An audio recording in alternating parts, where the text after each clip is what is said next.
자, 오늘 히브리서 강의 51번째 시간, 히브리서 11장 7절. 자, 제목은 뭐라고요? 준비해야 살아남습니다 라는 제목입니다. 준비해야 살아남습니다. 자, 제가 읽겠습니다. 믿음으로 노아는 아직 보이지 않는 일에 경고하심을 받아 경외함으로 방주를 준비하여 그 집을 구원하였으니 이로 말미암아 세상을 정죄하고 믿음을 따르는 의의 상속자가 되었느니라. 자, 오늘 말씀 전하겠습니다. 히브리서 강의 51번째 시간, 준비해야 살아남습니다. 이것입니다. 여러분, 몇 해 전에 코로나19가 지나갔습니다. 그죠? 근데 아니 갑자기 닥친 일이라요. 준비를 할 수가 없었습니다. 그래서 전 세계는 모두 돌아가지 못하고 각자 막 셧다운에 들어가고 그다음에 각 개인들은 제가 아는 목사님들 몇 분도요, 코로나를 이기지 못하고 돌아가신 분들이 있습니다. 장로님들도 돌아가셨습니다. 이렇게. 그런데 사람들이 이제 뒤늦게서야 준비를 하기 시작했습니다. 왜 준비하죠? 다음에도 이런 일이 올지 모르니까 준비를 했다, 그런 말입니다. 그래서 뒤늦게 마스크도 준비하고 생필품도 준비하고 또 병상도 준비하고 의사들도 막 충원을 시키고 이렇게 해서 대혼란이 일어났던 것을 여러분도 기억하실 것입니다. 평범하던 일상은 한순간에 무너져 버립니다. 이렇게 또 다른 것들도 있습니다. 최근이요, 이란과 미국과의 전쟁이 일어나서요, 지금 호르무즈 해협이 막 봉쇄가 된다, 아니면 지나갈 수 있게 해준다, 아니면 미사일을 쏘고 저격을 하겠다, 아니 우리는 항공모함을 배치해서 뭘로 하겠다. 자, 이렇게 서로 다투고 있을 그때에 유가가 급증하고 있습니다. 그렇죠? 우리나라는 전 세계에서 첫 번째로 석유를 많이 수출하는 나라입니다.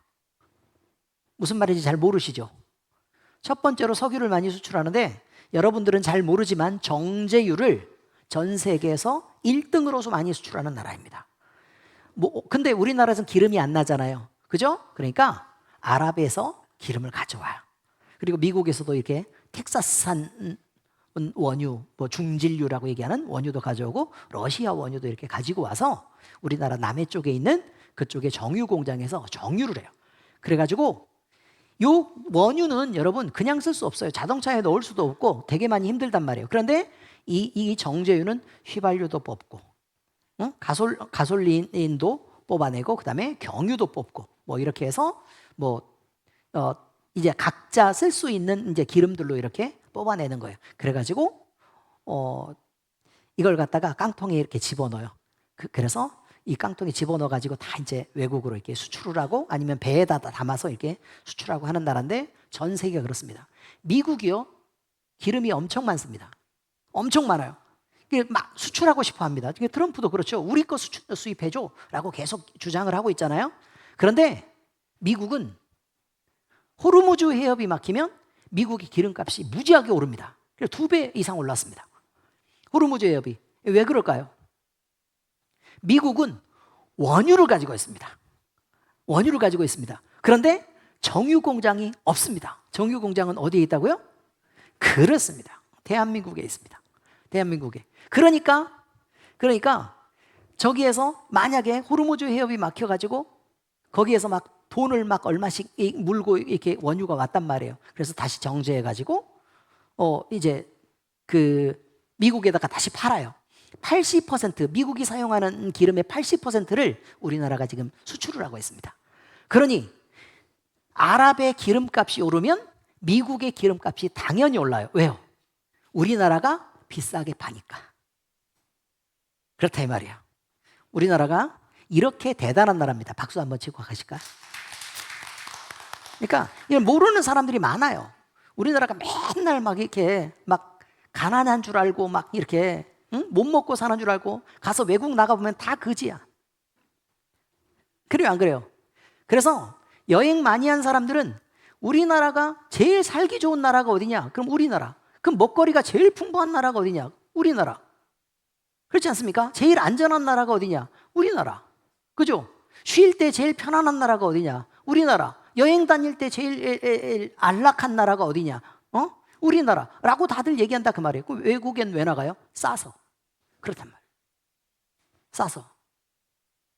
이런 것들을 기억하셔야 돼요. 그런데 여러분, 이렇게 좋은 일상들은 우리가 사고에 대해서 준비하고 대비하지 않으면 쉽게 무너질 수 있다는 사실들 여러분 당연히 알 수 있을 것입니다. 그리고 준비했던 사람들과 준비하지 않았던 사람들은 엄청나게 다른 결과들을 맞게 됩니다.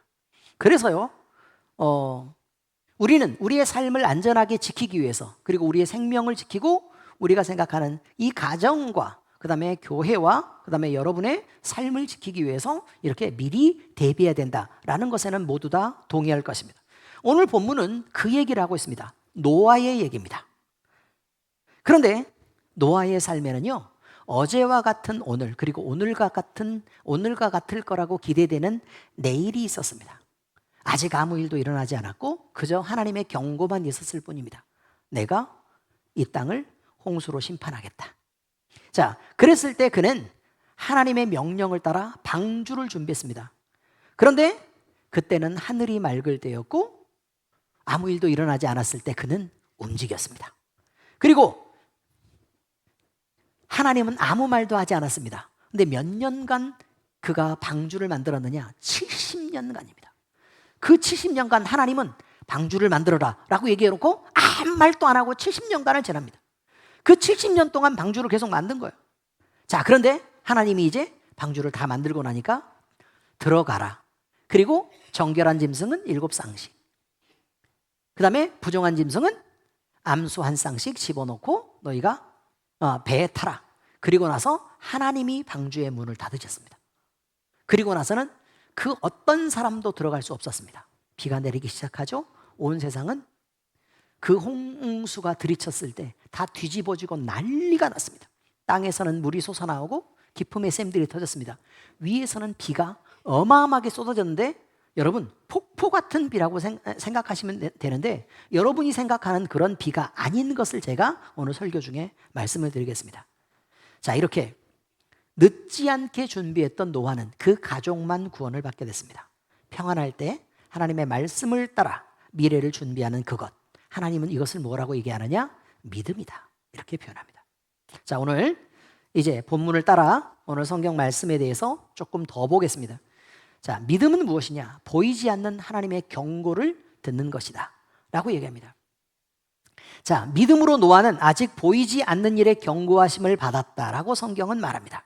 중요한 것은 아직 보이지 않는 일이다 라는 말입니다. 여러분, 제가 말하는 이 그림을 잘 봐야 됩니다. 옛날에요, 성경책에 기록된 내용 말고 이제 원주민들이 언어가 없었을 때에, 그러니까 문자가 없었을 때, 말은 있었겠죠. 문자가 없었을 그때에 그 시대 사람들은요, 원시적으로 살았는데 이 사람들이, 그 조상들이 벽에다가 벽화를 그려놓은 그림들이 있습니다. 그런데 그 벽화들이 전 세계에 곳곳에 굴 속에 많이 산재해 있습니다. 여러 군데가 퍼져 있다 그 말이에요. 근데 매우 모두 다 공통적인 일이 뭐냐 이거예요. 모두 공통적인 일은 뭐냐면 홍수 전에 단 한 명도 해를 동그랗게 그리지 않았다입니다. 해를 어떻게 그렸냐면 이렇게 초승달 비슷하게 이렇게 흐리게 이렇게 그려놨어요. 태양을 이렇게 그려놨다 그 말이에요. 자, 이게 공통적입니다. 그리고 40일 동안 동그라미와 색칠된 것이 40번이 반복됩니다. 이게 뭐예요? 성경에 기록된 거 아니에요. 지금 벽화 얘기하고 있는 거예요. 각 세계에 산재되어 있는데 그게 공통적으로 나타난 그 벽화들에 대한 얘기입니다. 자, 그런데 40주야가 이렇게 흐릅니다. 그런데 그동안 대홍수가 일어나고 이렇게 바다 위에 배 한 대만 떠 있는 모양이 다 그려져 있습니다. 그리고 나서 그게 끝나고 나서요, 그 다음에 뭐가 그려져 있냐면 한 명의 관 쓴 사람과 그 다음에 관을 안 쓴 세 사람이 이렇게 있는데 그들이 무릎을 꿇고 제사를 드리는 모습이 나타나는데 그들 위에 그려진 해는 동그라미로 이렇게 돼 있어서 요즘 우리가 말하는 해에다가 이렇게 된 거 있죠? 빛이 이렇게 나오는 그 그림이 공통적으로 그려져 있다는 거예요. 깜짝 놀랄 일입니다. 그래서 이것에 대한 설화를, 이걸 보고요, 사람들이 뭘 만드느냐? 전설을 만들기 시작했어요. 전설을 만들기 시작해서 그래서 전설에서 뭐 바다가 막 해서 뭐 신이 노해가지고 뭐 이렇게 해서 바다의 신이 어떻게 했는데 뭐 누가 뭘 뭐 잡아 삼키고 뭐 먹고 막 이러면서 신과 신들이 서로 싸워가지고 왜? 대홍수는 신과 신이 싸우는 것 같은 거니까. 이런 일들에 대한 거를 기록을 다 해놨단 말이에요. 여러분 성경에요. 성경의 기록대로 따라서 그때 당시에 이제 옛날에 있었던 공룡시대에 살았던 화석을 캡니다. 근데 공룡의 체중이 가장 큰 공룡의 체중이 얼마 정도 나갔는 줄 아세요? 몇 톤 정도 나갔을 것처럼 보입니까? 30톤이 넘습니다, 여러분. 얼마가 넘다고요? 30톤이 넘어요. 30톤이 넘어요. 그리고 그때 당시에 공룡이 뭘 먹고 살았냐? 이건 과학이야기입니다. 제가 과학을 전공했기 때문에 과학이야기입니다. 그 30톤이 넘는 공룡들이 그럼 어떻게 이걸 살았겠어요? 그럼 이거 딛고 다니면 발자국 찍혀요, 안 찍혀요? 당연히 찍히겠죠. 그런데 그 동물들은 자기 몸무게를 쉽게 이길 수가 없었단 말이에요. 그래서 반쯤은 물에 담그고 이렇게 살 수 있었어요. 문제는 뭐냐면 그때 당시에 뭘 먹었냐면 그때 당시에 표준화석이 뭐냐? 양치식물이에요. 고사리. 뭐라고요? 고사리란 말이에요. 자, 근데 그 고사리가 화석이 나와요. 화석이 몇 미터짜리들이 주로 나오는 거냐면 몇 미터쯤 될 것 같아요? 몇 미터요? 30미터짜리가요. 30미터. 어마어마하게 두껍고요. 30미터짜리란 말이에요. 그런데 제가 전문적으로 얘기를 드릴게요. 고사리는 물관이 아니고 헛물관이에요. 헛물관이란 뜻은 물관이 대롱이 이렇게 있으면 옆에가 뻥뻥 뚫려 있는 거예요. 그래서 아래에 있는 물을 마음대로 빨아들일 수가 없어요. 물은 1기압 상태에서 누르면 10m 깊이를 1m라 그러는데 10m 이상 뽑아 올릴 수 없어요. 헛물관은 가장 높이 뽑아 올려야 8m를 뽑아 올릴 수 있어요. 실험적으로 8m를. 근데 고사리 키가 얼마였다고요? 30m. 그러면 22m는 어떻게 살아요?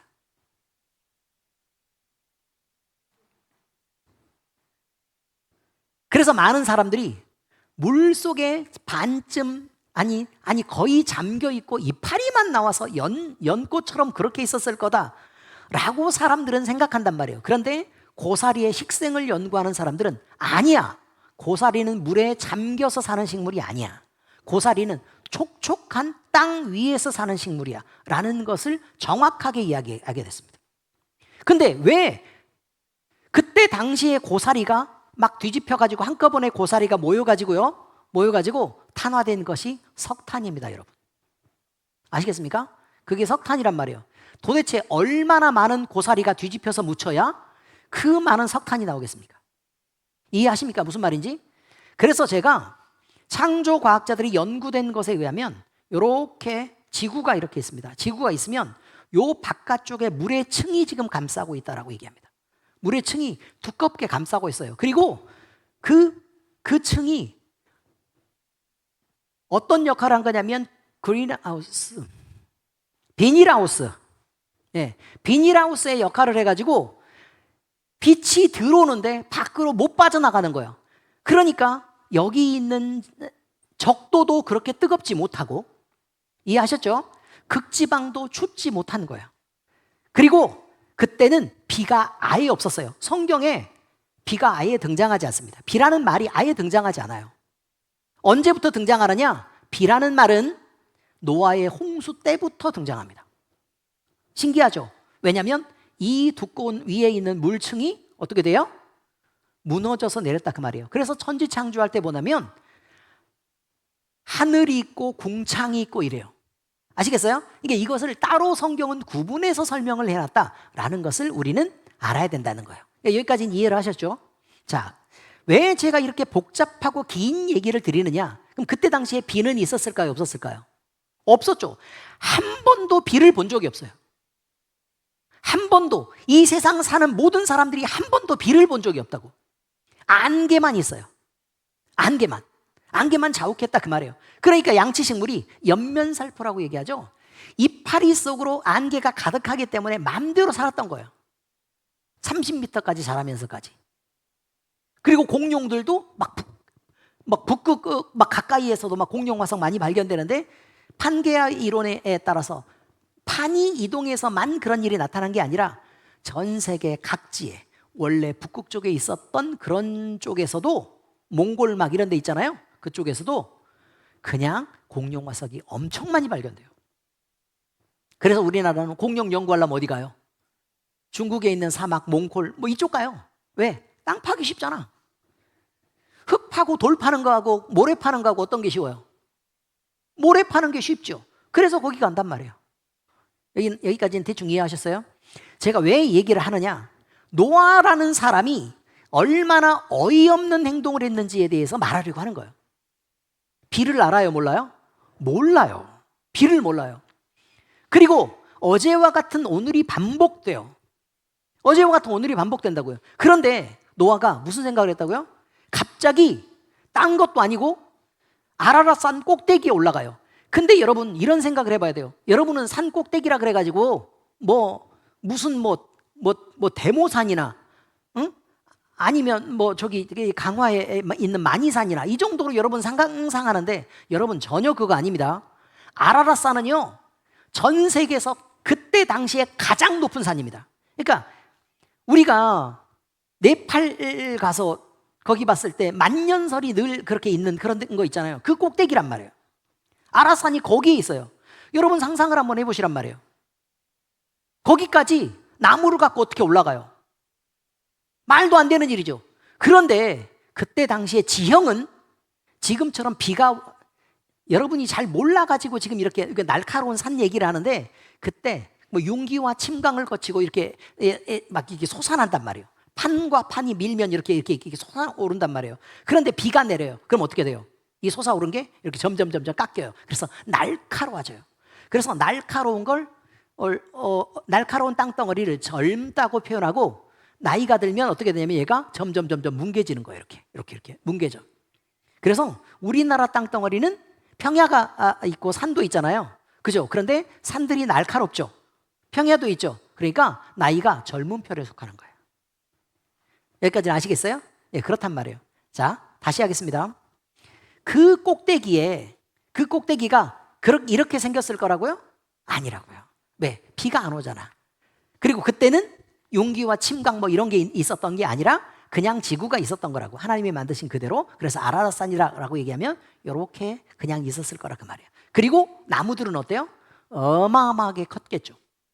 그러니까 노아가 70년 동안 그 근처에서 나무를 베서 뗏목을 만들고 있는 거예요. 근데 그냥 뗏목이 아니라 어마어마하게 큰 배를 만든 거죠. 그때 당시에 볼 수도 없었던 큰 배를 만드는 거예요. 아니, 산 꼭대기에 배도 미친놈이지만 지금까지 한 번도 본 적이 없는 비라는 애가 내린대. 비가 내린대요. 근데 비가 뭔지를 모르잖아요. 그때 당시 사람들 비가 뭔지를 몰라. 근데 비가 내린대. 뭔 소리를 하는 거야 저놈이. 라는 거죠.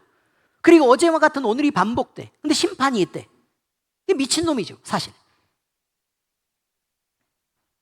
여러분이 지금 이 시대에 예수 믿으면 다 미쳤다는 얘기 들어요.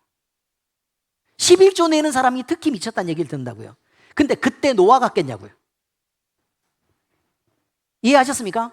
그때 노아 같겠냐 이 말이에요. 그렇지 않다는 거예요. 그런데 노아는 하나님이 명령하시죠. 배를 만들어라. 그 꼭대기에다가. 그리고 하나님의 그 말씀 한 번을 듣고 노아는 단 한 번의 말씀을 듣고 순종합니다. 반복한 게 아니었습니다. 이게 얼마나 놀라운 일인지 지금 제가 말씀드리는 겁니다. 이런 일반적인 그때 당시의 지구의 모양과 배경 이런 것들을 한꺼번에 놓고 제가 말씀을 드리는 거예요. 그런데 그때 비가 내리기 시작하는데 어떻게 되느냐? 위에 있는 그 두꺼운 물층이 한꺼번에 빵꾸가 빵 이렇게 나면서 그대로 쏟아져 버립니다. 확 무너졌다는 거예요. 그리고 아래는 땅이 갈라지면서 막 화산이 폭발하고 막 지각 변동이 막 대폭 일어나면서 막 솟아오르고 막 물이 튀어오르면서 막 그때 당시 한 번도 본 적 없는 막 무너지니까 갑자기 막 이렇게 회오리처럼 온 지구가 물에 휩싸여가지고 막 이렇게 물이 돌게 됩니다. 이런 상황들을 만나게 됐다는 거예요. 여러분 시집 가고 장가 갑니다. 늘 싸우던 사람과 싸우고요. 늘 미워하는 사람을 미워합니다.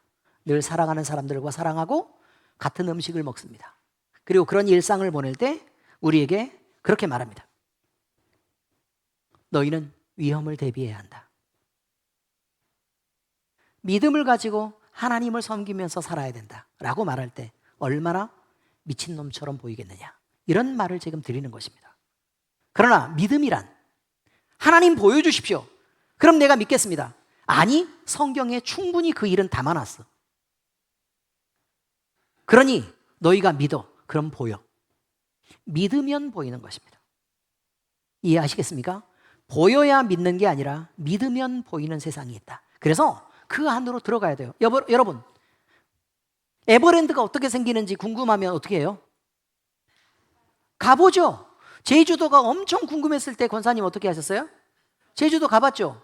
왜 믿음은 그렇게 하지 않을까요? 이상하죠. 제주도로 갔다가 보여줘. 그럼 내가 가볼게 라는 말과 똑같은 것입니다. 에버랜드를 갖다 보여줘. 그럼 내가 에버랜드가 있다는 걸 내가 믿을게 라고 얘기하는 거와 똑같아요. 어떻게 해야 된다고요? 믿음은 궁금하면 가봐야 됩니다. 그 속에 들어가서 눈을 뜨고 바라보면 믿음의 눈으로 볼 때 하나님이 보입니다. 근데 그 하나님은 우리가 인정하는 하나님이 아니라 부인하지 못하는 하나님이란 말이에요. 아무리 부인하고 싶어도 부인될 수 없는 하나님. 부인하려고 해봤더니 내게 그런 용기가 생기지 않는 하나님이 존재한다는 걸 알게 돼요. 우리는 그때 그것을 믿음이라고 말한다는 것입니다. 여러분이 대단해서 믿어주는 거 아닙니다. 여러분이 엄청 막 성실해가지고 하나님 앞에 이쁘게 보여서요 여기 나와 있는 거 아닙니다. 그렇지 않아요. 하나님 우리를 살리시려고 은혜를 주시고 믿음이라는 공간 속으로 우리를 불러들이셨을 때, 근데 그거 부르기 전에도 너라는 사람을 특별히 지목하고, 그래 너는 반드시 나와 함께 있어야지. 그래서 구원받아야지. 너 고통 속에 있지 말아야지. 사랑받고 살아야지. 너 그렇게 위험한 곳에 있지 말아야지. 내가 너를 건져야지. 하나님은 그 사랑을 가지고 예수 그리스도를 보내셨고, 그렇게 예수님을 죽이면서까지 우리를 사랑하셨다는 사실을 우리는 잊지 말아야 됩니다. 이게 중요한 것입니다. 그러면 우리가 항상 하나님이요 우리를 그냥 가만히 살게 하다가 갑자기 죽이지 않아요. 늘 경고의 말씀을 듣게 합니다. 그런데 이렇게 하나님은 미리 말씀하시고 경고하시고 조심해야 돼 라고 경고를 하시고, 언제 너 그러다가 혼나, 큰일이 난다고, 위험하다니까 계속 그렇게 살면 안 돼 라고 말씀하신단 말이에요. 근데 미리 그렇게 경고하시고 나서 하나님이 항상 심판을 행하시는데, 이것 바로 심판 전에 먼저 말씀해 주시는 이유가 뭘까? 그래서 거기에 대해서 존 칼빈이 성경을 막 연구를 하면서, 칼빈이 누군 줄 알죠? 종교개혁을 이끈 개혁신학의 아버지가 칼빈입니다. 자, 그런데 칼빈이 뭐라고 말하냐? 죄인을 향한 하나님의 자비하심이다, 이렇게 설명합니다. 사실 잘못하면 그냥 혼나도 돼요. 그런데 하나님이 우리를 사랑하시기 때문에 너 잘못하면 혼나는 거야 라는 걸 계속 가르친다는 거예요. 그리고 얼마 안 남았어, 너 계속 그렇게 하면 안 돼 라는 얘기를 계속 한다는 것입니다. 그래서 노아에게도 그렇게 가르쳐주고, 그 70년간 그가 방주를 다 만들기를 기다린 다음에 다 만들고 나서야 심판을 했다는 거예요. 노아가 방주를 만드는데, 예를 들어 한 400일 후에 나는 그냥 심판할래 라고 그냥 하나님이 말씀하셨단 말이에요. 그리고 나서 그냥 심판했으면 노아가 뭐 어떻게 그 배를 다 만들겠습니까? 근데 하나님은 70년간을 기다리셨단 말이에요. 왜 기다리셨을까? 여러분이 생각할 때는요, 노아라는 사람에 대해서 생각을 할 때는, 야, 이 어떻게 하나님의 경고 한 번 듣고, 하나님의 경고 한 번을 듣고 방주를 아무 말도 없는, 침묵하는, 마치 하나님이 없는 것 같은 세상 70년을 어떻게 기다리면서 방주를 그렇게 만들 수 있을까? 본적도 상상도 안 되는 그 비라는 게 온다는 것을 듣고 어떻게 그럴 수가 있을까? 여러분은 노아의 편을 들면 그렇게 말할 수 있습니다. 저는 주의 종이잖아요. 제가 하나님 편을 들어서 설명하면 노아한테 시켰단 말이에요. 온 세상이 심판받을 만해. 그런데 노아는 배 만드는 실력이 막 출중하지를 못해. 그렇죠? 그러면 만들 때까지 주구장창 기다리신 거라고요. 하나님 편에서는 그러셨다는 거예요. 그게 은혜라고 설명한단 말이에요. 그리고 또 마찬가지입니다. 노아 옆에 있는 사람들은요, 하나님이 생각할 때는 좀 구원을 받았으면 좋겠어.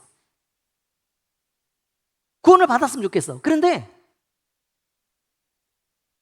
이 사람들이 금방 깨닫지를 못해. 그럼 노아가 계속 배를 막 만드는 것들을 보고 이 사람들이 뭔가 저 사람 도대체 왜 그러는 거야? 라고 궁금해가지고라도 한 번쯤 와서 물어보는 사람 하나라도 있기를 바라는 마음으로 70년을 기다리시는 그 하나님이 계신다는 거예요. 그래서 나 같은 사람도 이 나이에 예수 믿고 구원받을 수 있게 된 거고. 옆 사람들 돌아보세요. 그 나이에 믿어서 참 다행입니다 라고 얘기해 주세요. 하나님의 기다리심 때문에, 하나님의 자비하심 때문에 여러분이 그렇게 구원받게 됐다는 거예요. 만약에 기다리지 않았으면 우리는 꼭 죽을 뻔했습니다. 우리 합신인을 이제 세우셨죠? 박윤선 박사님이 있는데요. 성경신학자입니다. 성경신학자인데 성경신학의 아버지 그러면 뭐 물론 게랄더스 보스를 얘기합니다. 그런데 우리나라에 있어서는 박윤선 목사님이 가장 성경신학의 아버지라고 얘기하고 있습니다. 그런데 노아의 시대에 대해서 박윤선 박사님이 뭐라고 설명했느냐? 이제 성경을 계속 묵상하면서 성경을 보는 거예요. 하나님의 경고를 가볍게 여기는 인간이 있다. 그런데 이 인간들이 얼마나 타락했으면 그렇게 70년간이나 기다리는데도 딱 노아 가족들만 구원을 받았을까? 라는 것에 대한 안타까움이었습니다. 단 한 사람도 스스로는 구원받을 수 없었구나 라는 거예요. 하나님이 은혜 주시고 경고하신 그만 구원을 받았지 세상 사람들은 단 한 사람도 스스로 선택해서 구원받은 사람이 존재하지 않았다라고 말합니다. 그래서 성경은요, 하나님의 심판이 갑자기 임하는 것처럼 보입니까? 아니요. 성경에 끊임없이 설명되어 있습니다. 그런데 왜 갑자기 임한 것처럼 보이느냐? 이것은요, 하나님이 여러 번 말씀하셔도 관심을 안 갖고 중요하게 생각을 안 해주기 때문에 그렇습니다. 여러분이 여러분의 애들한테 얘기를 한단 말이에요. 응? 얘기한대요. 너 뭐 이거 좀 하고, 뭐 좀 해놓고 너 공부도 좀 하고 이거 좀 치워놓고 이렇게 해라. 그러면 뭐 이게 막 휴대폰 이렇게 하면서 알았다고 잔소리 좀 그만해 라고 얘기하죠. 그래요, 안 그래요? 그리고 나서 갔다 오면 아무것도 안 하고 있어요. 그리고 나서 엄마가 이거 좀 하라고 얘기했잖아 라고 얘기하면 언제?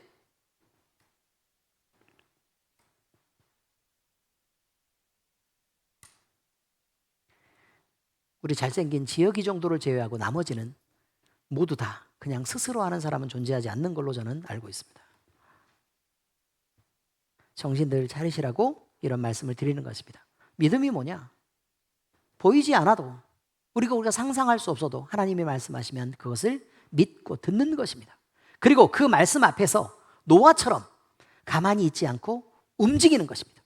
이것을 믿음이라고 얘기합니다. 제가 히브리적 믿음에 대해서 말씀을 드렸습니다. 자, 두 번째는 뭐냐? 믿음은 뭐냐? 경외함으로 방주를 준비하는 것이다. 이렇게 표현합니다. 경외함으로 방주를 준비하는 것이다.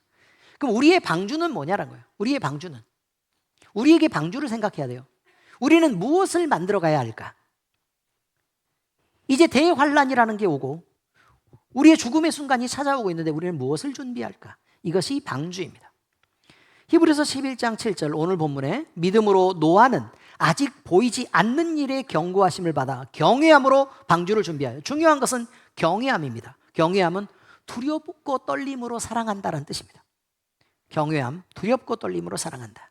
자, 그런데 만약에 여러분이 너무너무 존경하는 어떤 분이 여러분을 직접 찾아왔습니다. 근데 그분을 여러분은 멘토로 삼고 있고 너무너무 사랑합니다. 근데 여러분에게 뭐라고 얘기하느냐? 제가요, 한 2년 후에 제가 여기를 다시 올 것입니다. 그러니까 제가 이만큼 뭘 이렇게 좀 드릴 테니 이러이런 일들을 좀 해놓으세요 라고 얘기하고 우리에게 책임을 맡기고 갔습니다. 그럼 여러분 어떻게 하겠습니까? 왜 하죠? 돈 먹고 튈 수도 있잖아요. 근데 너무너무 존경하고 사랑하는 사람이라면 그 사람을 향해서 내가 그 기대를 만족시키고 싶고 뭔가 인정받고 사랑받고 싶은 마음들이 늘 있기 때문에 그렇게 열심히 일을 하게 된다고 지금 얘기하는 것입니다. 하나님을 경외하는 사람들은요, 경외하는 사람들은 하나님이 그래 나중에 있을 심판을 위해, 근데 그것은 너를 위한 거야. 그러니 미리 대비해야지. 그래서 이렇게 예수님을 구주로 믿고 또 신앙생활도 열심히 하고 평소에 살아갈 때도 또 하나님 없이 살지 말고 또 하나님이 주시는 은혜 안에서 그 품 속에서 누리면서 살아라 라고 얘기하고 우리에게 그렇게 명령하셨습니다. 그리고 또요, 이웃을 바라보거든 네가 원수를 갚지 말고 네가 미워하고 그러지 하지 마. 그런 일은, 험한 일은 나한테 맡겨놓고 그냥 너는 되도록 그들을 아끼고 사랑하고 용서하는 삶을 살아라. 왜냐하면 그게 너를 위한 일이니까 라고 표현하죠. 그게 너를 위한 일이니까.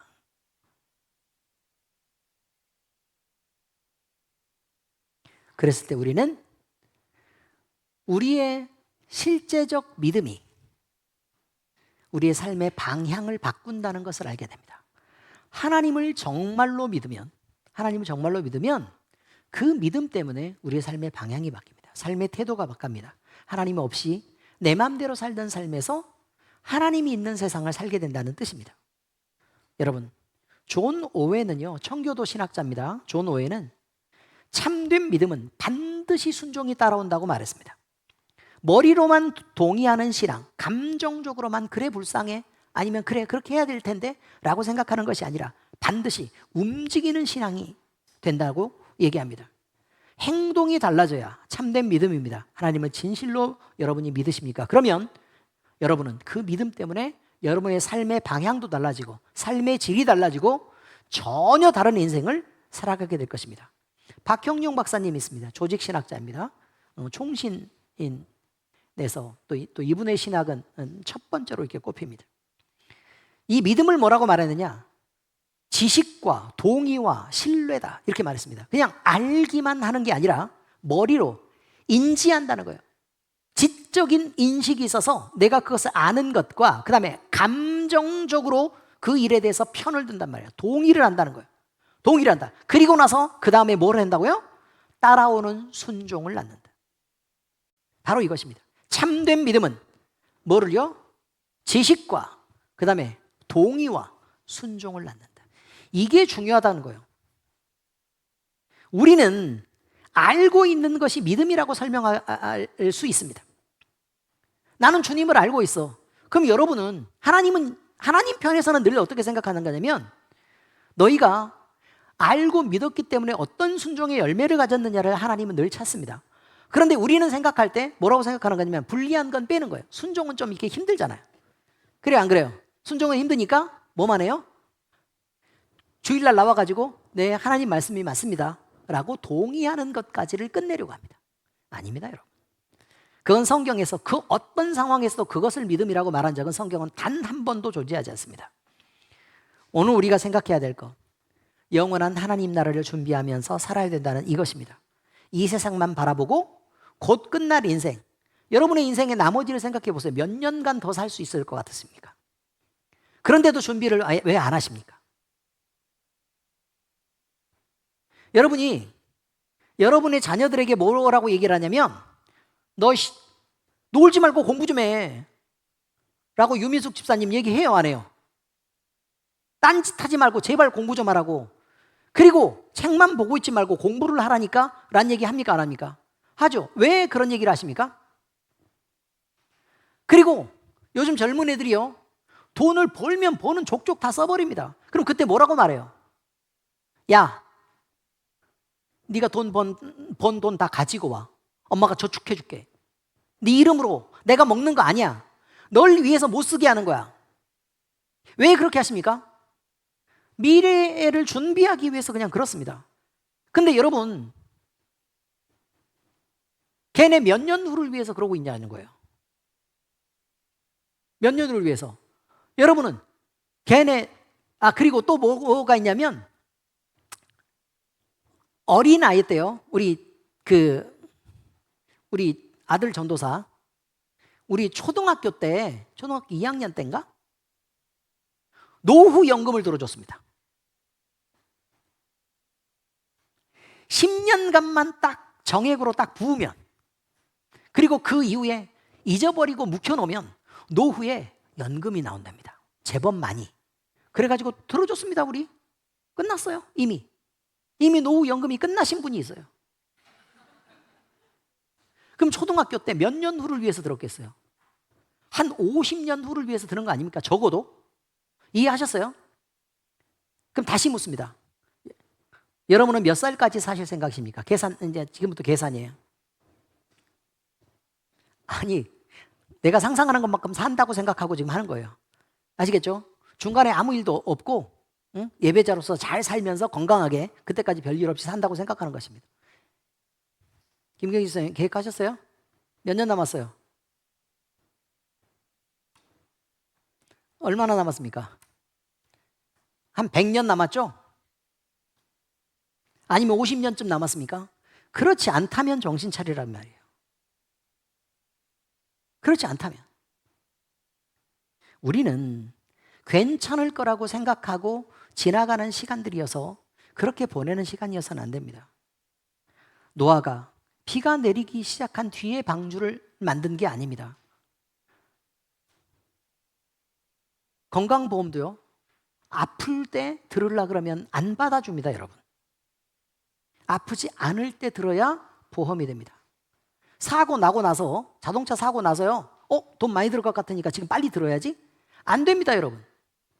사고 나기 전에 드는 것입니다.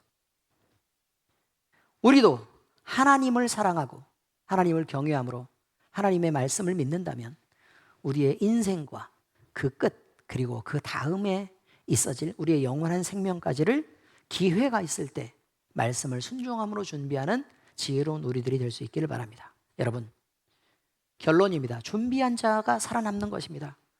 건강을 위해서 잠을 충분히 자고 음식을 절제하며 운동을 해야 됩니다. 아시죠, 이거는? 네, 미래를 위해서 돈을 벌어야 됩니다. 그리고 저축해야 됩니다. 그리고 방탕하게 살면 안 됩니다. 학생은 공부를 해야 됩니다. 그리고 나중에 있어질 내 인격과 미래를 위해서 마음을 넓혀야 됩니다. 크고 넉넉하게 해야 됩니다. 많은 사람을 품을 수 있게 해야 됩니다. 그리고 태도도 성실하고 근면한 실력을 갖출 수 있도록 노력해야 됩니다. 그리고 가족이 있습니다.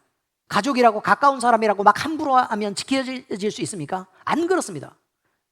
이혼은 안 해도 신뢰가 깨지는 것입니다. 아시겠습니까? 부모와 자식이 헤어지지 않아도 서로 멀어진 상태로 미워하면서 살 수도 있는 것이라 그 말이에요. 그래서 가족도 미래를 위한다면 서로 따뜻하게 돌보라고 성경은 말하고, 제발 잔소리 좀 하지 말고 서로 배려하라고, 이해해 주라고 말합니다. 그리고 자기 위치에서 각자가 맡은 책임을 다하라고 성경은 얘기합니다. 이것이 미래를 준비하기 위해서, 이 세상에 있는 미래를 준비하기 위해서 반드시 필요한 것들입니다. 여러분, 제가 이렇게 얘기할 때 여러분은 중요하다고 생각했습니까? 안 했습니까? 중요하죠. 왜요? 이런 것들을 준비하지 않고 아름다운 미래가 있다는 것은 기대하기가 어렵기 때문에 그렇습니다. 반드시 망가집니다. 본문은 노아의 믿음의 결과에 대해서 이렇게 말합니다. 그 집을 구원하였으니 이로 말미암아 세상을 정죄하고 믿음을 따르는 의의 상속자가 되었느니라. 대홍수에서 심판해서 살아남은 사람은요, 노아와 그 가족, 그들 뿐이었습니다. 세상 사람들은 그 전에 노아를 비웃었습니다. 근데 이것은 결과가 증명하는 것입니다. 누가 지혜롭습니까, 여러분? 노아가 지혜롭습니다. 세상 사람들은 어리석다고 손가락질하면서 비난했습니다. 그죠? 그럼 손가락질은 누가 받아야 마땅합니까? 그들이었습니다. 노아는 현실감 없는 사람으로 사람들에게 정죄를 당하고 비웃음을 샀을 것입니다. 그런데 여러분, 정말 비웃어야 될 사람들은 누굽니까? 죄 가운데 여전히 머물러 있어서 미래를 준비하지 않는 그들입니다. 사람들의 생각은 다 객관을 향해서 나아갑니다. 근데 자기 자신이 옳다고 생각하는 그것들을 주장합니다. 그런데 여러분, 옳은 것은요, 결과로만 설명되는 것입니다. 이것이 중요합니다. 홍수 앞에 사람들의 생각은 모두 무너졌고 노아가 붙들었던 하나님의 말씀만 끝까지 살아남았던 것처럼 우리도 믿음의 사람들이 정말 사람들이 볼 때는 답답해 보이고 어리석어 보이고 고집스러워 보이고 미련해 보여도, 그러나 그들의 죽음의 때가 되고 그리고 영원한 생명이 있는 그날에 결과가 바뀌게 되었을 때 순종한 사람과 그렇지 않은 사람들에 대해서 그 진짜가 무엇인지가 분명히 드러나게 된다는 것입니다. 토마스 왓슨이 말합니다. 믿음은 미래의 일을 현재처럼 살게 만든다. 미래를 바라보는 사람은 그 미래 때문에 현재를 어떻게 살아가는지가 결정된다는 것입니다. 예를 들면요, 내가 지금 가진 돈이 1,000만 원이 있습니다. 근데 이미 복권을 받아놨어요. 근데 복권이 얼마짜리가 당첨되느냐? 예를 들게요, 5천억짜리가 당첨돼 있어요. 찾으러 가기만 하면 돼. 근데 1,000만 원이 있는데 여기 있는 사람들이 막 가난한 사람들도 있고 불쌍한 사람들도 있고 막 도와주고 싶은 사람들이 잔뜩 있어. 그럼 어떻게 해요? 그걸 아껴야 돼요? 굳이 아껴야 될 이유가 뭐예요? 성경은 우리의 삶을 그렇게 설명한다는 것입니다. 너 뭘 아껴? 그리고 자, 일단 내가 얼마라고 얘기했죠? 5천억이라고 그랬어요? 와, 대단하네. 자, 5천억이 이렇게 우리가 받을 게 있단 말이에요. 그런데 어떤 사람이 나한테 와가지고 가난하다고 막 되게 무시해. 그럼 우리 마음속에 어떤 생각이 들어요? 그러니까 아니, 돈과 이 인격적인 무시는 별로 이게 별로 관계가 없어 보이잖아요. 그런데 안 그래요, 여러분? 잘 봐요. 막 무시해요. 그럼 속에 뿌듯한 즐거움이 있으면서 뭐라고 얘기하면 그지가 라는 생각이 들어요, 안 들어요? 이해하셨습니까? 무슨 말인지? 자동차 사고가 막 가다가 흥얼흥얼 이렇게 가다가 막 자동차 사고가 났어. 사람이 나와가 막 삿대질하면서 막 뭐라고 막 자꾸 그래. 그럼 뭐라 그래요? 100%로 처리해. 그래, 내가 받았어. 됐지? 라고 말해도 돼요, 안 돼요? 돼요. 그렇지만 그렇게 하지 마세요. 제가 계속 그랬는데 사람들이 생각하는 것처럼 착하지 않읍디다. 나는 그 사람들을 생각해서 그렇게 해준다고 맨날 100% 해줬거든요. 응? 그랬는데 100% 했더니 아무 상처도 없고 막 자기가 잘못했다고 와서 빌던 사람이 갑자기 갔어. 100% 하라고 그랬더니 병원에 누워. 어이가 없어가지고. 근데 그런 걸 여러 번 경험했는데도 또 반복했습니다. 심지어 목사가 되면 안 그러겠지라고 했는데요. 여러분, 제가 그걸 알았습니다. 의인은 없나니 하나도 없으며. 바로 이것입니다. 여러분, 너무 늦게 움직이지 마시기 바랍니다. 기회가 있을 때 움직이시기 바랍니다. 노아가 방주의 문이 닫힌 후에 사람들을 보면서 들었던 그 어리석음과 우리가 예수님을 믿고 있는데 우리의 인생의 마지막 순간에 결국 우리 주님을 바라보면서 세상 사람들을 바라보는 그 시각이 아마 같을 것이라고 생각합니다. 평안하다고 생각할 때 미리 준비하시기 바랍니다. 기회가 있을 때 말씀의 앞으로 돌아와 순종해야 됩니다. 지금 당장 먼저 예배를 회복해야 되고 또 죄를 정리하고 믿음으로 지금 행동하는 것을 시작해야 합니다. 다음이 아닙니다. 미리 준비한 자가 살아남습니다. 그리고 그 준비는 세상적인 방법이 아니라 진리이신 하나님의 말씀을 믿고 순종하는 믿음으로만 된다는 것을 기억하시기 바랍니다. 우리 모두 하나님의 말씀을 믿는 믿음을 가지고 순종하며 따르는 삶을 살아서 모든 위험을 벗고 영생에 이르는 상급을 모두 받아 누리기를 우리 주 예수 그리스도의 이름으로 축복합니다. 기도하겠습니다. 하나님 아버지, 너무 늦지 않을 때에 반드시 우리가 결단하고 믿게 하시옵소서. 그래서 믿음 안에서 살고 감정적으로만 동의하고 지식으로만 알고 끝나는 믿음 아니라 우리가 행동하며 하나님 앞에 우리의 사랑을 내어드리는 믿음의 삶을 살아가게 하시옵소서. 그래서 아버지 하나님, 우리도 그리스도인이라는 이름에 부끄럽지 않게 하시고 또 우리 주님이 우리를 위해서 사랑하신 그 사랑에 대한 보답으로 우리가 반드시 영광스럽고 화평하고 행복한 삶을 살아내는 우리 모두 될 수 있도록 주께서 인도하시옵소서. 사랑이시고 우리를 구원하시는 우리 주님 예수 그리스도의 이름으로 기도합니다. 아멘.